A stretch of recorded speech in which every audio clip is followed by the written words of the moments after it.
Berkshire Hathaway Incorporated. To the shareholders of Berkshire Hathaway Incorporated, our per-share book value increased 20.3% during 1992. Over the last 28 years, that is since present management took over, book value has grown from $19 to $7,745, or a rate of 23.6% compounded annually. During the year, Berkshire's net worth increased by $1.52 billion. More than 98% of this gain came from earnings and appreciation of portfolio securities, with the remainder coming from the issuance of new stock. These shares were issued as a result of our calling or convertible debentures for redemption on January 4, 1993, and of some holders electing to receive common shares rather than the cash that was their alternative. Most holders of the debentures who converted into common waited until January to do it, but a few made the move in December and therefore received shares in 1992. To sum up what happened to the $476 million of bonds we had outstanding, $25 million were converted into shares before year end. $46 million were converted in January, and $405 million were redeemed for cash. The conversions were made at $11,719 per share, so altogether we issued 6,106 shares. Berkshire now has 1,152,547 shares outstanding. That compares, you will be interested to know, 1,137,778 shares outstanding on October 1, 1964, the beginning of the fiscal year during which Buffett Partnership Limited acquired control of the company. We have a firm policy about issuing shares of Berkshire, doing so only when we receive as much value as we give. Equal value, however, has not been easy to obtain since we have always valued our shares highly. So be it. We wish to increase Berkshire's size only when doing that also increase the wealth of its owners. Those two objectives don't necessarily go hand in hand, as an amusing but value-destroying experience in our past illustrates. On that occasion, we had a significant investment in a bank whose management was hell-bent on expansion. Aren't they all? When our bank wooed a smaller bank, its owner demanded a stock swap on a basis that valued the acquiree's net worth and earning power at over twice that of the acquirer's management visibly. And the heat quickly capitulated. The owner of the acquiree then, instead, on other conditions, "You must promise me," he said, in effect, "that once our merger is done and I have become a major shareholder, you'll never again make a deal this dumb. You will remember that our goal is to increase our per-share intrinsic value, for which our book value is a conservative but useful proxy at a 15% annual rate. This objective, however, cannot be attained in a smooth manner. Smooth is particularly elusive because of the accounting rules that apply to the common stocks owned by our insurance companies, whose portfolio represents a high proportion of Berkshire's net worth. Since 1979, generally accepted accounting principles, GAAP, have required that these securities be valued at their market price less an adjustment for tax on any net unrealized appreciation, rather than at the lower cost or market. Run-of-the-mill fluctuations in equity prices therefore cause our annual results to gyrate, especially in comparison to those of a typical industrial company. To illustrate just how volatile our progress has been and to indicate the impact that market movements have on short-term results, we show on the facing page our annual change in per-share net worth and compare it with the annual results, including dividends of the S&P 500. You should keep at least 3 points in mind as you evaluate this data. The first points concern the many businesses we operate whose annual earnings are unaffected by changes in stock market valuations. The impact of these businesses on both our absolute and relative performance has changed over the years. Early on, return from our textile operation, which then represented a significant portion of our net worth, were a major drag on performance, averaging far less than would have been the case if the money invested in that business had instead been invested in the S&P 500. In more recent years, as we assembled our collection of exceptional businesses run by equally exceptional managers, the returns from our operating businesses have been high, usually well in excess of the returns achieved by the S&P. A second important factor to consider, and one that significantly hurts our relative performance, is that both the income and capital gains from our securities are burdened by a substantial corporate tax liability, whereas the S&P returns are pre-tax. To comprehend the damage, imagine that Berkshire had owned nothing other than the S&P index during the 28 period covered. In that case, the tax bite would have caused our corporate performance to be appreciably below the record shown in Dapple for the S&P. Under present tax laws, a gain from the S&P of 18% delivers a corporate holder of that index a return well short of 13%, and this problem would be intensified if corporate tax rates were to rise. This is a structural disadvantage we simply have to live with. There is no antidote for it. The third point incorporates two predictions. Charlie Munger, Berkshire's vice chairman, and my partner and I are virtually certain that the return over the next decade from an investment in the S&P index will be far less than that of the past decade, and we are dead certain that the drag exerted by Berkshire expanding capital base will substantially reduce our historical advantage relative to the index, making the first prediction go somewhat against our grain. We've long felt that the only value of stock forecasters is to make fortune tellers look good. Even now, Charlie and I continue to believe that the short-term market forecasts are poison and should be kept locked up in a safe place, away from children and also from grown-ups who behave in that market like children. However, it is clear that stocks cannot forever overperform their underlying businesses, as they have so dramatically done for some time, and that fact makes us quite confident of our forecast that the rewards from investing in stocks over the next decade will be significantly smaller than they were in the last. Our second conclusion that our increased capital base will act as an anchor on our relative performance seems incontestable. The only open question is to whether we can drag the anchor along at some tolerable dose-load pace. We will continue to experience considerable volatility in our annual results. That's assured by the general volatility of the stock market, by the concentration of our equity holdings in just a few companies, and by certain business decisions we have made, most especially our move to commit large resources to super catastrophe insurance. We not only accept this volatility but welcome it. A tolerance for short-term swings improves our long-term prospects in baseball lingo. Our performance yardstick is slugging percentage, not batting average. The Salomon interlude. The last June, I stepped down as interim chairman of Salomon Incorporated after 10 months in the job. You can tell from Berkshire's 1991 to 92 results that the company didn't miss me while I was gone, but the reverse isn't true. I missed Berkshire and I'm delighted to be back full-time. There's no job in the world that is more fun than running Berkshire, and I count myself lucky to be where I am. The Salomon Post, though far from fun, was interesting and worthwhile. In Fortune's annual survey of America's most admired corporations conducted last September, Salomon ranked second among 311 companies in the degree to which it improved its reputation. Additionally, Salomon Brothers, the securities subsidiary of Salomon Inc., reported record pre-tax earnings last year, 34% above the previous high. Many people helped in the resolution of Salomon's problems in the writing of the firm, but a few clearly deserve special mention. It is no exaggeration to say that without the combined efforts of Salomon executive Derek Mowen, Bob Denham, Don Howard, and John McFarlane, the firm very probably would not have survived in their work. These men were tireless, effective, supportive, and selfless, and I will forever be grateful to them.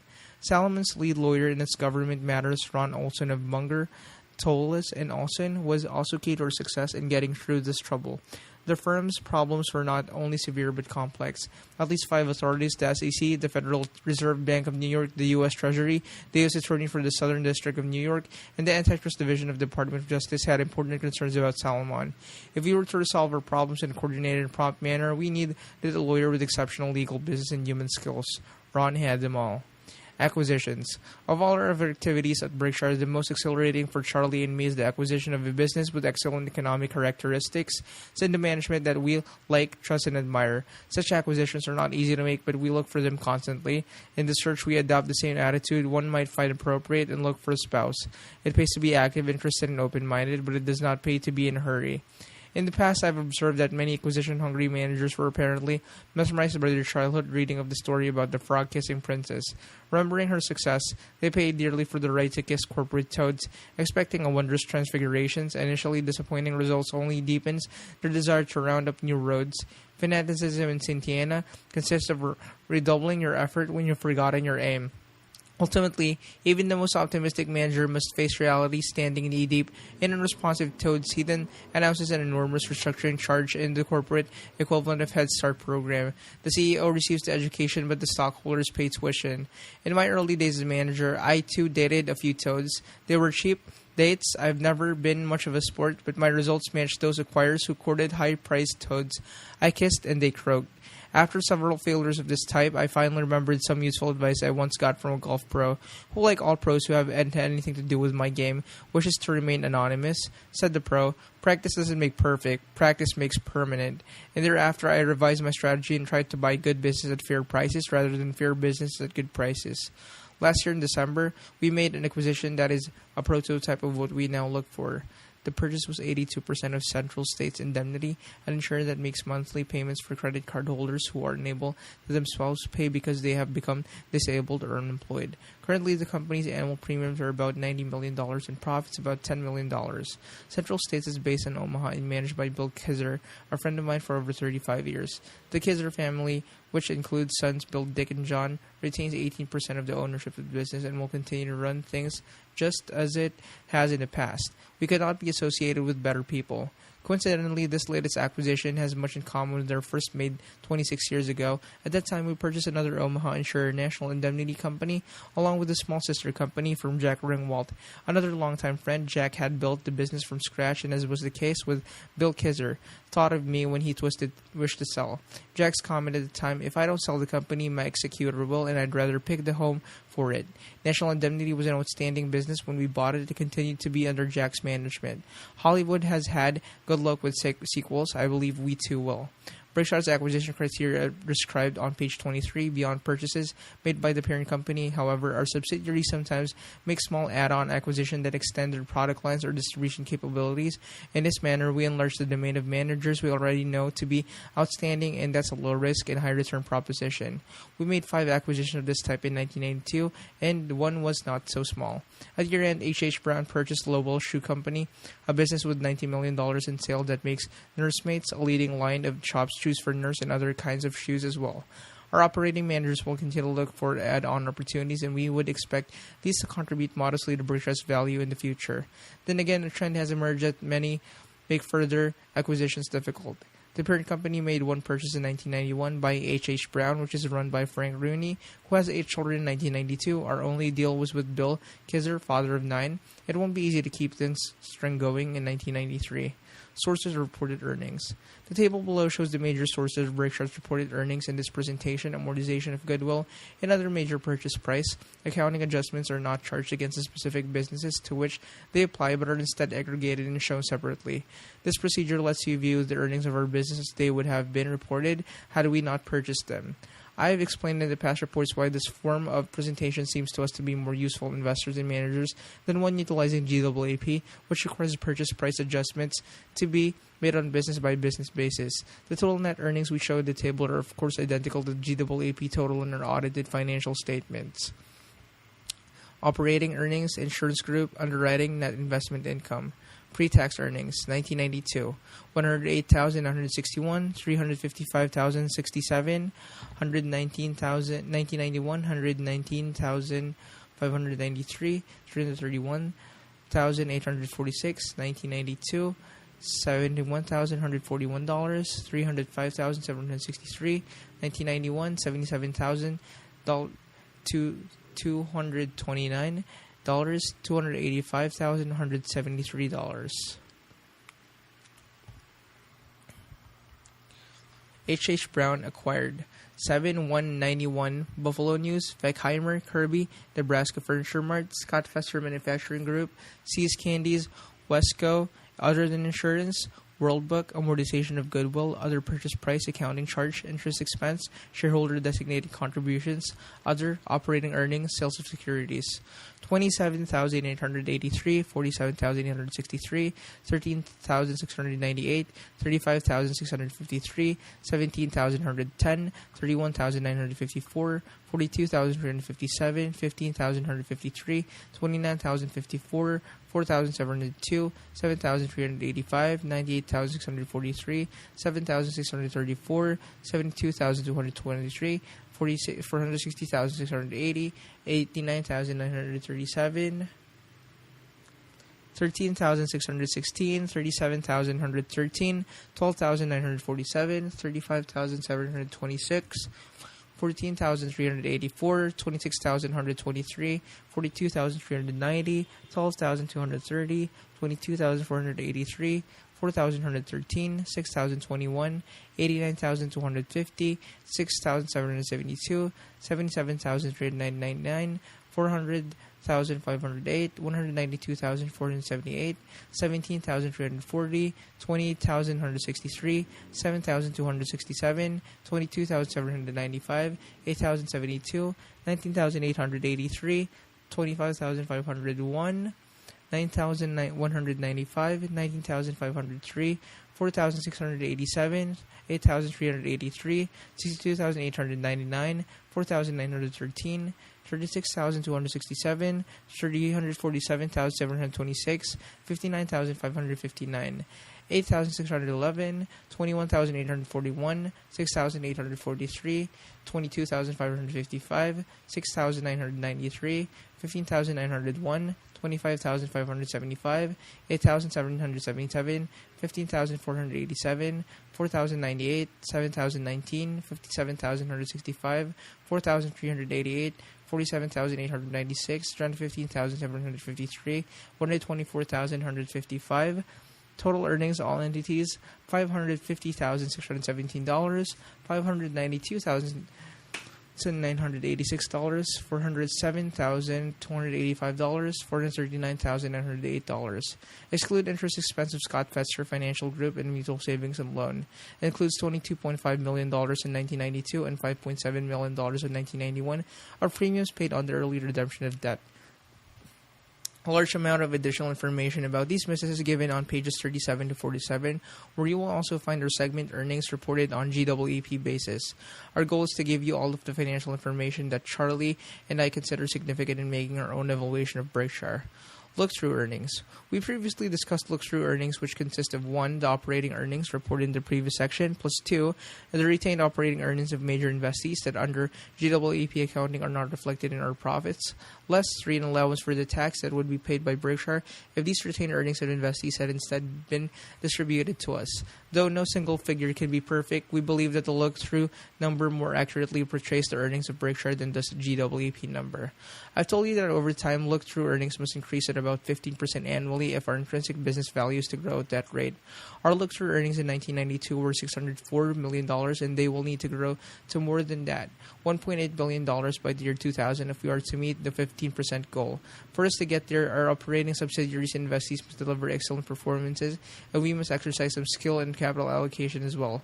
We cannot promise to achieve the $1.8 billion target. Indeed, we may not even close to it, but it does guide our decision-making when we allocate capital today. We are thinking about what will maximize look-through earnings in 2000. We don't, however, see this long-term focus as eliminating the need for us to achieve decent short-term results as well. After all, we were thinking long-range thoughts 5 or 10 years ago, and the moves we made then should now be paying off.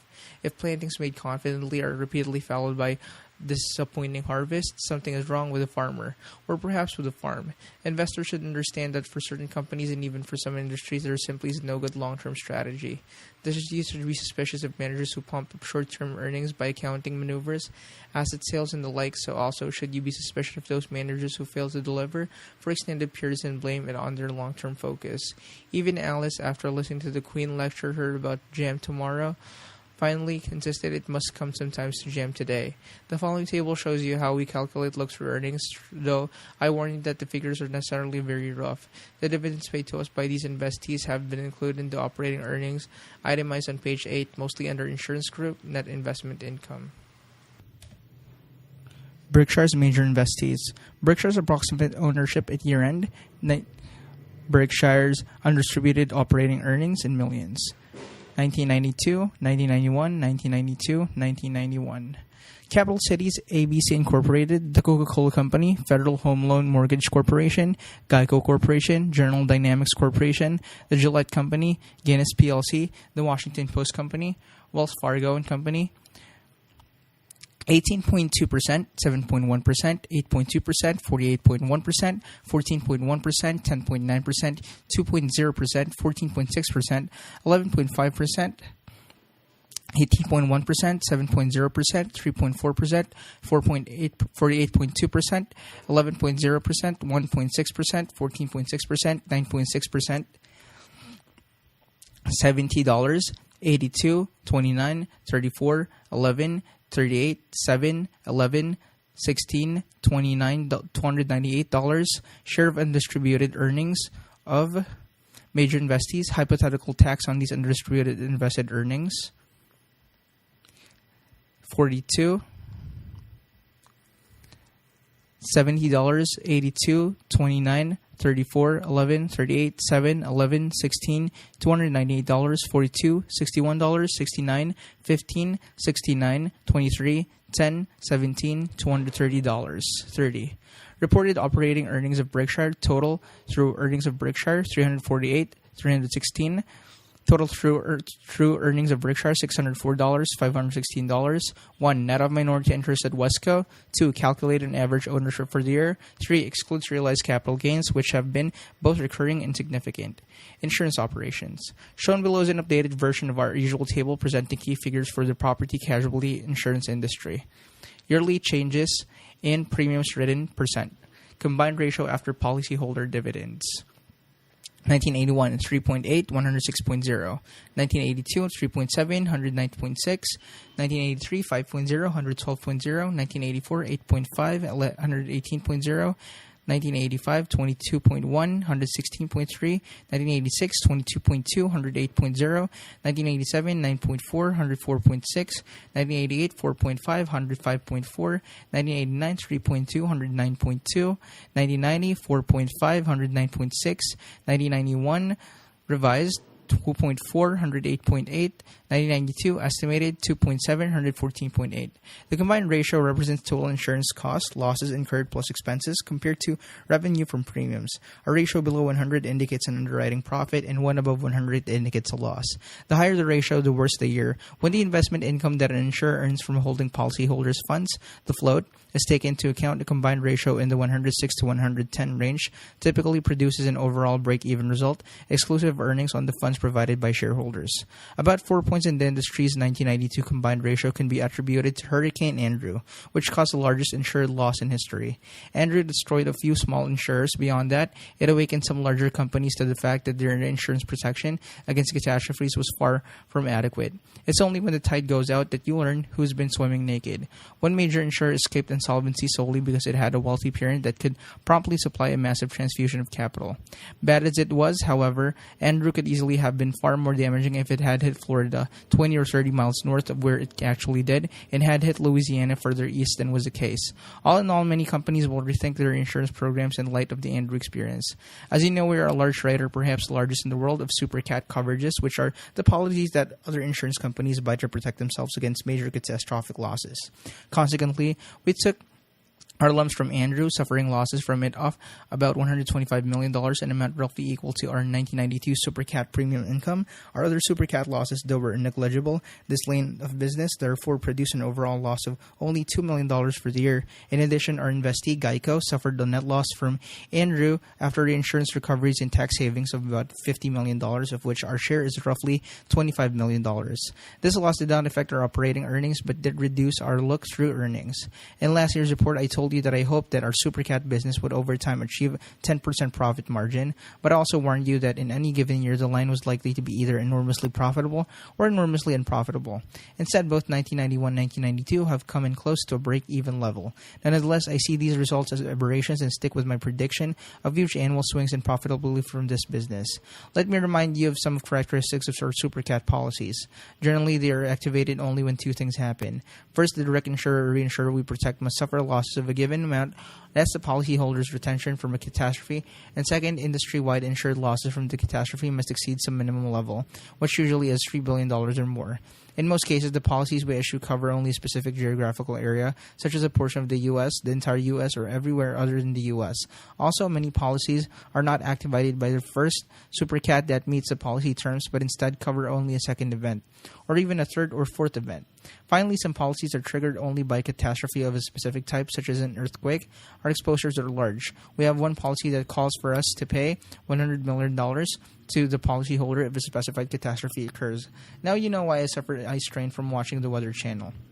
Currently, Berkshire is second in the U.S. property casualty industry in net worth, the leader being State Farm, which neither buys nor sells reinsurance. Therefore, we have the capacity to assume risk on a scale that interests virtually no other company. We have the appetite as well. As Berkshire's net worth and earnings grow, our willingness to write business increases also. But let me add, that means good business. The saying, a fool and his money are soon invited everywhere, actually applies in spades and reinsurance, and we actually reject more than 19% of the business we are offered. Our ability to choose between good and bad proposals reflects the management strength that matches our financial strength. Ajit Jain, who runs our insurance operation, is simply the best in this business. In combination, these strengths guarantee that we will stay a major factor in the super cat business so long as prices are appropriate. What constitutes an appropriate price, of course, is difficult to determine. The catastrophe insurers can't simply extrapolate past experience. If there's truly global warming, for example, the odds would shift since tiny changes in atmospheric conditions can produce momentous changes in weather patterns. Furthermore, in recent years, there has been a mushrooming of population in insured valleys in U.S. coastal areas that are particularly vulnerable to hurricanes. The number one creator of super cats, a hurricane that could cost X dollars of damage 20 years ago, could easily cost 10X now. Occasionally, also, the unthinkable happens. Who would have guessed, for example, that a major earthquake could occur in Charleston, South Carolina? It struck in 1886, registered an estimated 6.6 on the Richter scale, and caused 60 deaths. And who could have imagined that our country's most serious quake world would occur at New Madrid, Missouri, which suffered an estimated 8.7 shocker in 1812. By comparison, the 1989 San Francisco quake was a 7.1, and remember that each 1 point Richter increase represents a tenfold increase in strength. Someday, a U.S. earthquake occurring far from California will cause enormous losses for insurers. When viewing our quarterly figures, you should understand that our accounting for super cat premiums differs from our accounting for other insurance premiums. Rather than recording our super cat premiums on a pro rata basis over the life of a given policy, we defer recognition of revenue until a loss occurs or until the policy expires. We take this conservative approach because the likelihood of super cats causing us losses is particularly great towards the end of the year. It is then the weather tends to kick up of the 10 largest insured losses in the U.S. history. 9 occurred in the last half of the year. In addition, policies that are not triggered by a first event are unlikely by their very terms to cause us losses until late in the year. The bottom line effect of our accounting procedure for supercats is this. Large losses may be reported in any quarter of the year, but significant profits will only be reported in the fourth quarter. As I've told you in each of the last few years, what counts in our insurance business is the cost of funds developed from insurance, or in the vernacular, the cost of float. Float, which we generate in exceptional amounts, is the total of loss reserves, loss adjustments, expense reserves, and unearned premium reserves minus agents' balances, prepaid acquisition costs, and deferred charges applicable to assumed reinsurance. The cost of float is measured by underwriting loss. The table below shows our cost of float since we entered the business in 1967. 1. Underwriting loss. 2. Average float. Approximate cost of funds. Year-end yielded on long-term government bonds in $1 million. A ratio of 1 to 2. 1967, profit 17.3, less than 0, 5.50%. 1968, profit 19.9, less than 0, 5.90%. 1969, profit 23.4, less than 0, 6.79%. 1970, $0.37, 32.4, 1.14%, 6.25%. 1971, profit 52.5, less than 0, 5.81%. 1972, profit 69.5, less than 0, 5.82%. 1973, profit 73.3, less than 0, 7.27%. 1974, 7.36, 79.1, 9.30%, 8.13%. 1975, 1.35, 11.35, 87.6, 12.96%, 8.3%. 1976, profit 102.6, less than 0, 7.30%. 1977, profit 139.0, less than 0, 7.97%. 1978, profit 194.4, less than 0, 8.93%. 1979, profit 227.3, less than 0, 10.08%. 1980, profit 237.0, less than 0, 11.94%. 81, profit 228.4, less than 0, 13.61. 82, 21.56, 220.6, 9.77, 10.64%. 1983, 33.87, 231.3, 14.64%, 11.84%. 48.06, in 1984, 253.2, 18.98%, 11.58%. 44.23, 390.2, 11.34%, 9.34%. 1986, 55.84, 797.5, 7.00%, 7.60%. 1987, 55.43, 1,266.7, 4.38%, 8.95%. 1988, 11.08, 1,497.7, 0.74%, 9%. 1989, 224.40, 1,541.3, 1.558%, 7.97%. 1990, 26.65, 1,637.3, 1.63%, 8.24%. 1991, 119.59, 1,180.95, 6.31%, 7.40%. 1992, 108.96, 2,290.4, 4.76%, 7.39%. Last year, our insurance operations again generated funds at a cost below that incurred by the U.S. government in singly issued long-term bonds. This means that in 21 years out of 26 years we have been in the insurance business, we have beaten the government's rate, and often we have done so by a wide margin. If on average we didn't beat the government's rate, there would be no economic reason for us to be in the business. In 1992, as in previous years, National Indemnity, Commercial Auto, and General Liability business led by Don Worcester and our home state operation led by Rod Eldred made excellent contributions to our low cost of float. Indeed, both of these operations recorded an underwriting profit last year, thereby generating float at a less than zero cost. The bulk of our float, meanwhile, comes from large transactions developed by Ajit, as efforts are likely to produce a further growth in float during 1993. Charlie and I continue to like the insurance business, which we expect to be our main source of earnings for decades to come. The industry is huge. In certain sectors, we can compete worldwide, and Berkshire possess an important competitive advantage. We will look for ways to expand our participation in the business, either indirectly, as we have done through Geico, or directly as we did by acquiring Central States Indemnity. Common stock investments. Below we list our common stock holdings having a value of over $100 million. A small portion of these investments belong to subsidiaries of which Berkshire owns less than 100%. Shares company cost. Shares $93,400,000. Company Capital Cities ABC Incorporated, The Coca-Cola Company. Cost $517,500, $1,023,920. Market $1,523,500, $3,911,125. 16,196,700, 34,250,000, 4,350,000, 24,000,000, 38,335,000, 1,727,765, 6,358,418. Federal Home Loan Mortgage Corp. Freddie Mac, Geico Corporation, General Dynamics Corporation, The Gillette Company, Guinness PLC, The Washington Post Company, Wells Fargo and Company. 414,257, 45,713, 312,438, 600,000, 333,019, 9,731, 380,983, 783,515, 2,226,250, 450,769, 1,365, 299,581, 396,954, 485,624. Leaving aside splits in number of shares we held in these companies that changed during 1992, only 4 cases. We added moderately to our holdings in Guinness and Wells Fargo. We more than doubled our position in Freddie Mac, and we established a new holding in General Dynamics we like to buy. Selling, however, is a different story. There are pace of activity resembles that forced upon a traveler who found himself stuck in a tiny podunk on a holy hotel. With no TV in his room, he faced an evening of boredom, but his spirits soared when he spied a book on the night table entitled Things to Do in Podunk. Opening it, he found just a jingle sentence. You're doing it. We were lucky in our General Dynamics purchase. I had paid a little attention to the company until last summer, when it announced it would repurchase about 30% of its shares by way of a Dutch tender. Seeing an arbitrage opportunity, I began buying stocks for Berkshire, expecting to tender our holdings for a small profit. We've made the same sort of commitment perhaps a half dozen times in the last few years. Reaping decent rates of return for the short periods of our money has been tied up. But then I began studying the company and the accomplishments of Bill Anders in the brief time he'd been CEO, and what I saw made my eyes pop.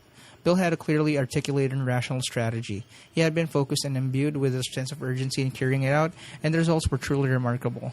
In short order, I dumped my arbitrage thoughts and decided that Berkshire should become a long-term investor with Bill. We were helped in gaining a large position by the fact that a tender greatly swells the volume of trading in a stock. In a 1-month period, we were able to purchase 14% of General Dynamics shares that remained outstanding after the tender was completed. Our equity investing strategy remains a little changed from what it was 15 years ago. When we said in 1997 annual report, we select our marketable equity securities in much way that we would evaluate a business for acquisition in its entirety. We want the business to be 1A, that we can understand, B, with favorable long-term prospects, C, operated by honest and competent people, and D, available at a very attractive price. We have seen cause to make only one change in this trait. Because of both market conditions and our size, we now substitute an attractive price for a very attractive price.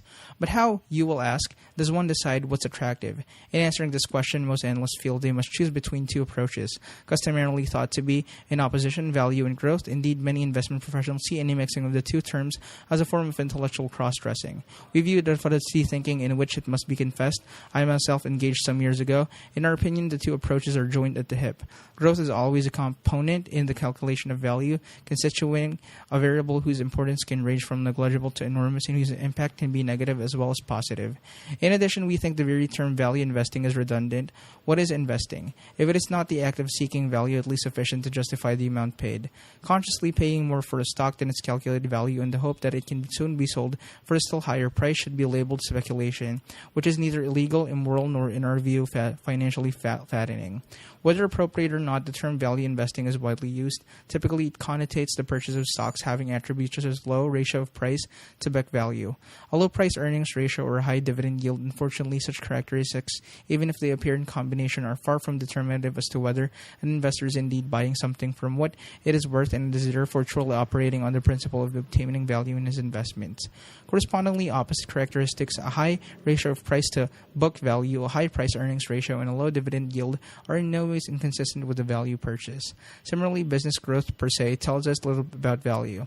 It's true that growth often has a positive impact on value, sometimes one of spectacular proportions, but such an effect is far from certain. For example, investors have regularly poured money into the domestic airline business to finance profitless, or worse, growth. For these investors, it would have been far better if Orville had failed to get off the ground at Kitty Hawk.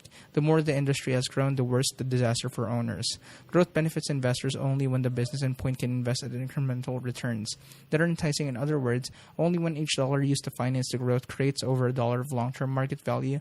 In the case of a low-return business requiring incremental funds, growth hurts the investor. In The Theory of Investment Value, written over 50 years ago, John Burr Williams set forth the equation for value, which we condense here. The value of any stock, bond, or business today is determined by the cash inflows and outflows, discounted an appropriate interest rate that can be expected to occur during the remaining life of the asset. Note that the formula is the same for stocks as for bonds. Even so, there's an important and difficult to deal with difference between the two. A bond has a coupon and maturity date that define future cash flows, but in the case of equities, the investment analyst must himself estimate the future coupons. Furthermore, the quality of management affects the bond coupon only rarely, chiefly when management is so inept or is dishonest that payment of interest is suspended. In contrast, the ability of management can dramatically affect the equity of coupons. The investment shown by the discounted flows of cash calculation to be the cheapest is the one that the investor should purchase, irrespective of whether the business grows or doesn't, displays volatility or smoothlessness in its earnings, or carries a high price or low in relation to its current earnings and book value. Moreover, though the value equation has usually shown equities to be cheaper than bonds, that result is not inevitable. When bonds are calculated to be the more attractive investment, they should be bought. Leaving the question of price aside, the best business to own is one that over an extended period can employ large amounts of incremental capital at very high rates of return. The worst business to own is one must or will do the opposite, that is consistently employed over greater amounts of capital at very low rates of return. Unfortunately, the first time of business is very hard to find. Most high-return businesses need relatively little capital. Shareholders of such a business usually will benefit if it pays out of most of its earnings and dividends or makes significant stock repurchases. Though the mathematical calculations required to evaluate equities are not difficult, an analyst, even one who is experienced and intelligent, can easily go wrong in estimating future coupons. At Berkshire, we attempt to deal with this problem in two ways. First, we try to stick to business we believe we understand. That means they must be relatively simple and stable in character. If a business is complex or subject to constant change, we're not smart enough to predict future cash flows. Incidentally, that shortcoming doesn't bother us. What counts for most people in investing is not how much they know, but rather how realistically they define what they don't know. An investor needs to do very few things right as long as he or she avoids big mistakes. Second, equally important, we insist on a margin of safety in our purchase price. If we calculate the value of a common stock to be only slightly higher than its price, we're not interested in buying. We believe this margin of safety principle, so strongly emphasized by Brent Graham, to be a cornerstone of investment success. Fixed income securities. Below we list our largest holding of fixed income securities. Issuer: ACF Industries Debentures, American Express Perks, Champion International Convention PFD, First Empire State Convention PFD, Salomon Conv PFD, U.S. Air Conv PFD, Washington Public Power System Bonds. Thousands of minutes. Cost of preferred amortized value of bonds. Market: 113,065, 300,000, 300,000, 40,000, 700,000, 358,000, 58,768. Market: 163,327, 309,000, 309,000, 68,000, 756,000, 268,700, 81,002. 1. Carrying value in our financial statements. 2. Fair value is determined by Charlie in May. During 1992, we added to our holdings to ACF debentures, had some of our WPPSS bonds called and sold our RJR Nabisco position. Over the years, we've done well with fixed income investments, having realized from them both large capital gains, including $80 million in 1992, and exceptional current income. Chrysler Financial, Texaco, Time Warner, WPPSS, and RJR Nabisco were particularly good investment for us. Meanwhile, our fixed income losses have been negligible. We've had thrills, but so far no spills. Despite the success we experienced with our Gillette Preferred, which converted to common stock in 1991, and despite our reasonable results with other negotiated purchases of preferreds, our overall performance with such purchase has been inferior to that we have achieved with purchase made in secondary market. This is actually the result we expected. It corresponds with our belief that an intelligent investor in common stocks will do better in the secondary market than he will do buying new issues. The reason has to do with the way prices are set in each instance. The secondary market, which is periodically ruled by mass folly, is constantly setting a clearing price. No matter how foolish that price may be, it's what counts for the holder of stock or bond who needs or wishes to sell, of whom there are always going to be a few at any moment. In many instances, shares worth X and business value have sold in the market for 1, 2x, or less. The new issue markets, on the other hand, is ruled by controlling stockholders and corporations who can usually select the timing of offerings, or if the market looks unfavorable, can avoid an offering altogether. Understandably, these sellers are not going to offer any bargains, either by way of a public offering or in a negotiated transaction. It's rare you'll find X for 1/2 X here. Indeed, in the case of common stock offerings, selling shareholders are often motivated to unload only when they feel the market is overpaying. These sellers, of course, would state that their proposition somewhat differently, averring instead that they simply resist selling when the market is underpaying for their goods. To date, our negotiated purchases of the group have fulfilled but not exceeded the expectation of set forth in our 1989 annual report. Our preferred stock investment should produce returns modestly above those achieved by most fixed income portfolios. In truth, we would have done better if we could have put the money that went into our negotiated transactions into open market purchase of the type we like. But our size and the general strength of the markets made that difficult to do. There was one other memorable line in the 1989 annual report. We have no ability to forecast the economics of the investment banking business. The airline industry or the paper industry at the time, some of you may have doubted this confession of ignorance. Now, however, even my mother acknowledges the truth. In the case of our commitment to U.S. air industry, economics had soured before the ink dried on our check. As I previously mentioned, it was I who happily jumped into the pool. No one pushed me. Yes, I knew the industry would be ruggedly competitive, but I did not expect its leaders to engage in prolonged kamikaze behavior. In the last 2 years, airline companies have acted as if they are members of a competitive taunting, which they wish to bring to its conclusion as rapidly as possible. Amidst this turmoil, Seth Schofield, CEO of U.S. Air, had done a truly extraordinary job in repositioning the airline. He was particularly courageous in accepting a strike last fall that had been lengthy might well have bankrupted the company. Capitulating to the striking union, however, would have been equally disastrous. The company was burdened with the wage costs and work rules that were considerably more onerous than those encumbering its major competitors, and it was clear that over time any high-cost producer faced extinction. Happily for everyone, the strike was settled in a few days. A competitively beset business such as U.S. Air requires far more managerial skill than does a business with fine economics. Unfortunately, though, near-term reward for skill in the airline business is simply survival, not prosperity. In early 1993, U.S. Air took a major step towards assuring survival and eventual prosperity by accepting British Airways offered to make a substantial but minority investment in the company. In connection with this transaction, Charlie and I were asked to join the U.S. Air board. We We agreed, though, this makes 5,000 board memberships for me, which is more than I believe advisable for an active CEO. Even so, if an investee management directors believe it particularly important that Charlie and I join its boards, we are glad to do so. We expect the managers of our investees to work hard to increase the value of the business they run, and there are times when large owners should do their bit as well. 2 new accounting rules and a plea for one more. A new accounting rule having to do with deferred taxes became effective in 1993. It undoes a dichotomy in our books that I have described in previous annual reports, and that relates to the accrued taxes carried against unrealized appreciation in our investment portfolio. At the year 1992, that appreciation amounted to $7.6 billion. Against $6.4 billion of that, we carried taxes at the current 34% rate. Against a remainder of $1.2 billion, we carried an accrual of 28%, the tax rate in effect when the portion of the appreciation occurred. The new accounting rule says we must henceforth accrue all deferred tax at the current rate, which to us seems sensible. The new marching orders mean that in the first quarter of 1993, we will apply a 34% rate to all our unrealized appreciation, thereby increasing the tax liability and reducing net worth by $17 million. The new rule also will cause us to make other minor changes in our calculation of deferred taxes. Future changes in tax rates will be reflected immediately in the liability for deferred taxes and correspondingly net worth. The impact could be substantial.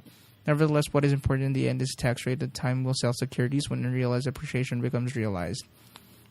Another major accounting change, whose implementation is required by January 1, 1993, mandates that business recognize their present value liability for post-retirement health benefits through GAAP, has previously required recognition of pensions to be paid in future. It has illogically ignored the cost that companies will then have to bear for health benefits. The new rule will force many companies to record a huge balance sheet liability and consequent reduction in net worth, and also henceforth to recognize substantially higher costs when they are calculating annual profits. In making acquisitions, Charlie and I have tended to avoid companies with significant post-retirement liabilities. As a result, Berkshire's present liability and future costs for post-retirement health benefits, though we now have 22,000 employees, are inconsequential. I need to admit, though, that we had a near miss in 1982. I made a huge mistake in committing to buy a company burdened by extraordinary post-retirement health obligations. Luckily, though, the transaction fell through for reasons beyond our control. Reporting on this episode in 1982 annual report, I said, if we were to introduce graphics to this report illustrating favorable business developments of the past year, 2 blank pages depicting this blown deal would be the appropriate centerfold.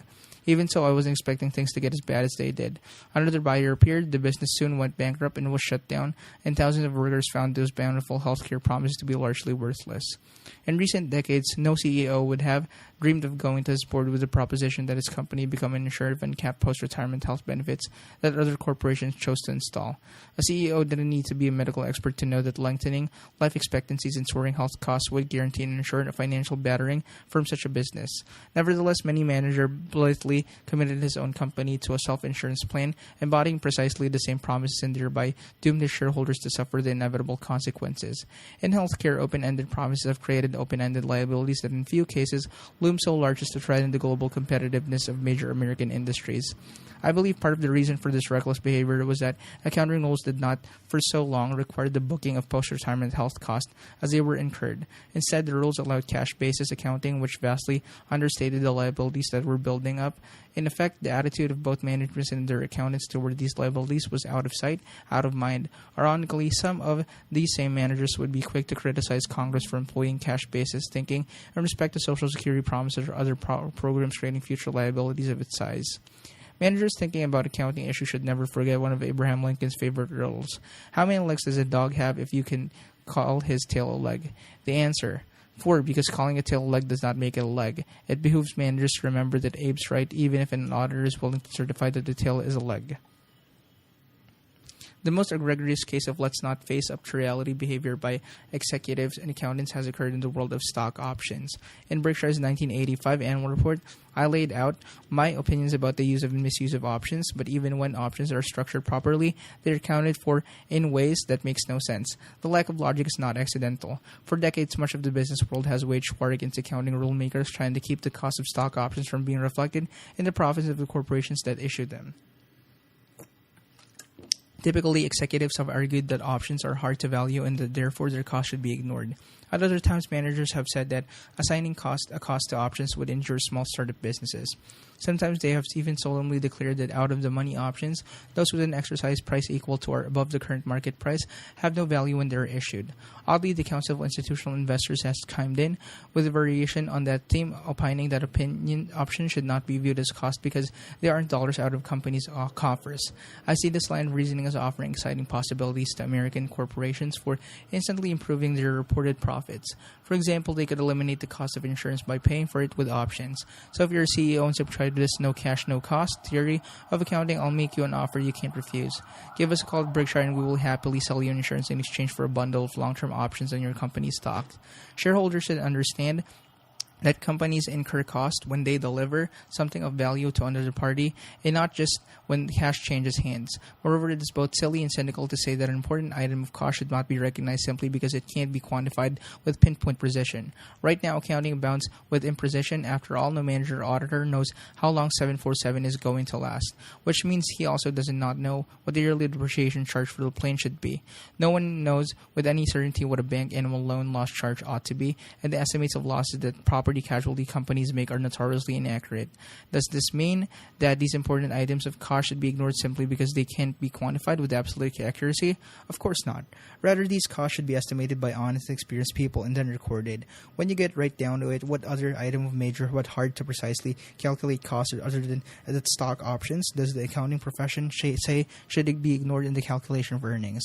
Moreover, options are just not that difficult to value. Admittedly, the difficulty is increased by the fact that the options given to executives are restricted in various ways. These restrictions affect value. They do not, however, eliminate it. In fact, since I'm in the mood for offers, I'll make one to any executive who is granted a restricted option, even though it may be out of money. On the day of the issue, Berkshire will pay him or her substantial sum for the right to any future gain he or she realizes on the option. So if you find a CEO who sells his newly issued options have little or no value, tell him to try us out. In truth, we have far more confidence in our ability to determine an appropriate price to pay for an option than we have in our ability to determine the proper depreciation rate for a corporate jet. It seems to me that the realities of stock options can be summarized quite simply. If options are in the form of compensation, what are they? If compensation is an expense, what is it? And if expense should go in the calculation of earnings, where in the world should they go? The accounting profession and the SEC should be shamed by the fact that they have long let themselves be muscled by business executives on the option accounting issue. Additionally, the lobbying that executives engage in may have an unfortunate byproduct. In my opinion, the business elite risk losing its credibility in issues of significance in society, about which it may have much of value to say when it advocates incredible on issues of significance to itself. Miscellaneous. We have two pieces of regrettable news this year. First, Gladys Kaiser, my friend and assistant for 25 years, will give up the latter post after the 1993 annual meeting, though she will certainly remain my friend forever. Gladys and I have been a team, and though I knew her retirement was coming, it is still a jolt. Secondly, in September, Vern McKenzie relinquished his role as a financial officer after a 30-year association with me that began when he was the outside auditor of Buffett Partnership Limited. Vern is staying on a consultant, and though that job description is often euphemism, in this case, it has real meaning. I expect Vern to continue to fill an important role at Berkshire, but to do so at his own pace. Mark Hamburg, Vern's understudy for 5 years, succeeded him as chief financial officer. I recall that one woman, upon being asked to describe the perfect spouse, specified an archaeologist. The older I get, she said, the more he'll be interested in me. She would have liked my tastes. I treasure those extraordinary Berkshire managers who are working well past normal retirement age. Concomitantly, they are achieving results much superior to those of their younger competitors. While I understand and empathize with the decision of Vernon Gladys to retire when the calendar says it's time, theirs is not a step I wish to encourage. It's hard to teach a new dog old tricks. I am moderate in my views about retirement compared to Rose Blumkin, better known as Miss B at 99. She continues to work 7 days a week, and about her, I have some particularly good news. You will remember that after her family sold 80% of Nebraska Furniture Mart, NFM, to Berkshire in 1983, Miss B continued to be chairman and run the carpet operation. In 1989, however, she left because of a managerial disagreement and opened up her own operation next door in a large building that she had owned for several years. In her new business, she ran the carpet section but leased out other home furnishing departments. At the end of last year, Miss B decided to sell her building and land to NFM. She'll continue, however, to run her carpet business at its current location. No sense slowing down just when you're hitting full stride. NFM will set up a shop alongside her in that same building, thereby making a major addition to its furniture business. I'm delighted that Miss B has again linked up with us. Her business story has no parallel, and I have always been a fan of hers, whether she was a partner or competitor. But believe me, partner is better. This time around, Miss B graciously offered to sign a non-compete agreement, and I, having been incautious at this point when she was 89, snapped at the deal.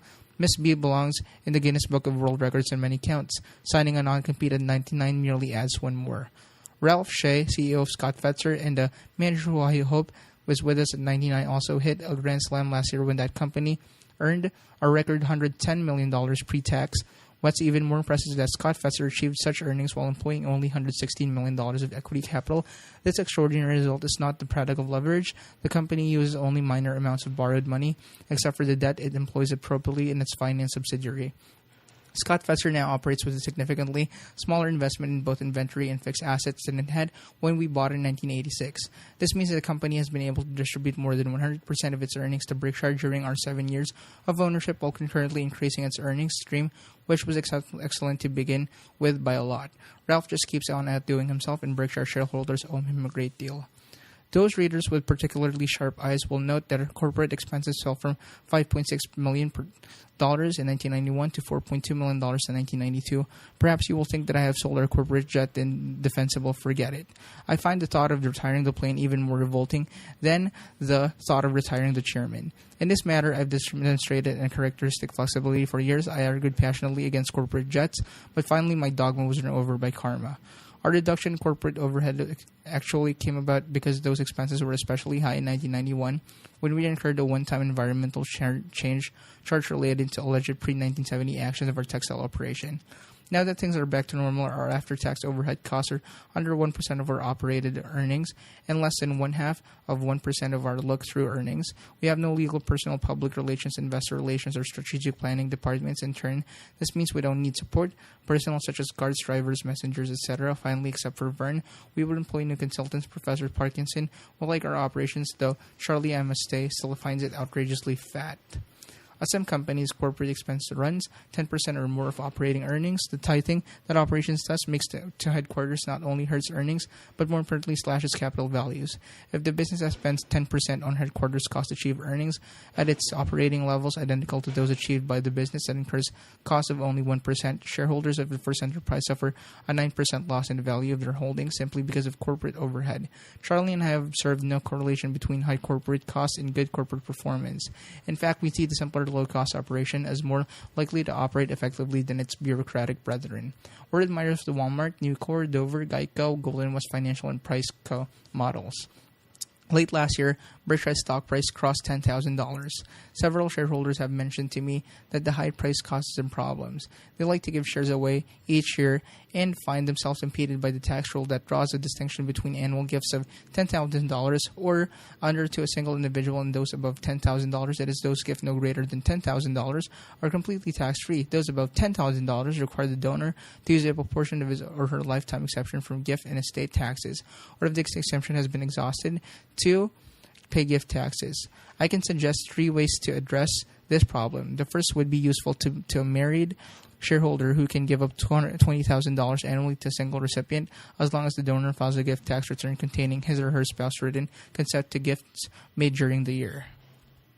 Secondly, a shareholder, married or not, can make a bargain sale. Imagine, for example, that Berkshire is selling for $12,000 and that one wishes to make only a $10,000 gift. In that case, sell the stock to the giftee for $2,000. Caution, you will be taxed on the amount, if any, by which the sales price to your giftee exceeds your tax basis. Finally, you can establish a partnership with people to whom you are making gifts, fund it with Berkshire shares, and simply give percentage interest in the partnership away each year. These interests can be for any value that you select. If the value is $10,000 or less, the gift will be tax-free. We issue the customary warning. Consult with your own tax advisor before taking action on any more esoteric methods of gift-making. We hold to view about stock splits that we set forth in 1983 annual report. Overall, we believe our owner-related policies, including the no-split policy, have helped us assemble a body of shareholders that is the best associated with any widely held American corporation. Our shareholders think and behave like rational long-term owners and view the business much as Charlie and I do. Consequently, our stock consistently trades in a price range that is sensibly related to intrinsic value. Additionally, we believe that our share turns over far less actively than do the shares of any other widely held company. The frictional cost of trading, which acts as a major tax on the owners of many companies are virtually non-existent at Berkshire. The market-making skills of Jim McGuire, our New York Stock Exchange specialist, definitely helped to keep these costs low. Obviously, a split would not change the situation dramatically. Nonetheless, there is no way that our shareholders group would be upgraded by the new shareholders enticed by a split. Instead, we believe that the modest degradation would occur. As I mentioned earlier, on December 16th, we call our zero-coupon convertible debentures our payment of January 4, 1993. These obligations bore interest at 5 and 1.5%, a low cost for funds when they were issued in 1989, but an attractive rate for us as a time of call. The debentures could have been redeemed at the option of the holder in September 1994, and 5.5% money available for no longer than this is not now for interest to us. Furthermore, Berkshire shareholders are disadvantaged by having a conversion option outstanding at the time we issued the debentures. This disadvantage was offset by the attractive interest rate that they carried by late 1992. It was not. In general, we continue to have aversion to debt, particularly the short-term kind, but we are willing to incur modest amounts of debt when it is both properly structured and of significant benefit to shareholders. About 97% of all eligible shares participated in Berkshire's 1992 shareholder designated contributions program. Contributions made through the program were $7.6 million, and 2,810 charities were recipients. I'm considering increasing these contributions in the future at a rate greater than the increase in Berkshire's book value, and I would be glad to hear from you as to your thinking about this idea. We suggested in your shareholders read the description of our shareholder designated contributions program that appears on pages 48 to 49. To participate in future programs, you must make sure your shares are registered in the name of the actual owner, not in the nominee name of a broker, bank, or depository. Shares not registered so on August 31, 1993 will be ineligible for the 1993 program. In addition to the shareholders designated contributions that Berkshire distributes, managers of our operating business make contributions, including merchandise, averaging about $2.0 million annually. These contributions support local charities such as the United Way and produce roughly commensurate benefits for our businesses. However, neither our operating managers nor officers of the parent company use Berkshire funds to make contributions to broad national programs or charitable activities of special personal interest to them, except to the extent they do so as shareholders. If your employees, including your CEO, wish to give to their alma maters or other institutions to which they feel personal attachment, we believe they should use their own money, not yours. This year, the annual meeting will be held at the Orpheum Theater in Omaha at 9:30 a.m. on Monday, April 26, 1993. A record 1,700 people turned up for the meeting last year, but that number still leaves plenty of room at the Orpheum. We recommend that you get your hotel reservations early at one of those hotels. 1. The Radisson Reddick Tower, a small 88-room but nice hotel across the street from the Orpheum. 2. The much larger Red Lion Hotel, located about a 5-minute walk from the Orpheum. Or 3. The Marriott, located in the West Omaha, about 100 yards from Borsheim's, which is a 20-minute drive from downtown. We will have buses at the Marriott that will leave at 8:30 and 8:45 for the meeting and return after it ends. Charlie and I always enjoy the meetings, and we hope you can make it. The quality of our shareholders is reflected in the quality of the questions we get. We have never attended an annual meeting anywhere that features such a consistently high level of intelligent owner-related questions. An attachment to our proxy material explains how you can obtain the card you will need for admission to the meeting. With the admission card, we will enclose information about parking facilities located near the Orpheum. If you are driving, come a little early. Nearby lots fills up quickly and you may have to walk a few blocks. As usual, we will have buses to take you to Nebraska Furniture Mart in Borsheim after the meeting and take you from there to downtown, hotels, or the airport later. I hope that you will have plenty of time to fully explore the attractions of both stores. Those of you arriving early can visit the Furniture Mart any days of the week. It is open from 10 a.m. to 5:30 p.m. on Saturdays and from noon to 5:30 p.m. on Sundays. While there, stop at the See's Candy Cart and find out for yourself why Charlie and I are a good bit wider than we were back in 1972 when we bought See's. Borsheim's normally closed on Sundays, but will be open for shareholders and your guests from noon to 6 p.m. on Sunday, April 25. Charlie and I will be in attendance, sporting our jeweler loops, are ready to give advice about gems to anyone foolish enough to listen. Also available will be plenty of cherry cokes, See's candies, and other lesser goodies. I hope you will join us. March 1, 1993, Warren E. Buffett, Chairman of the Board.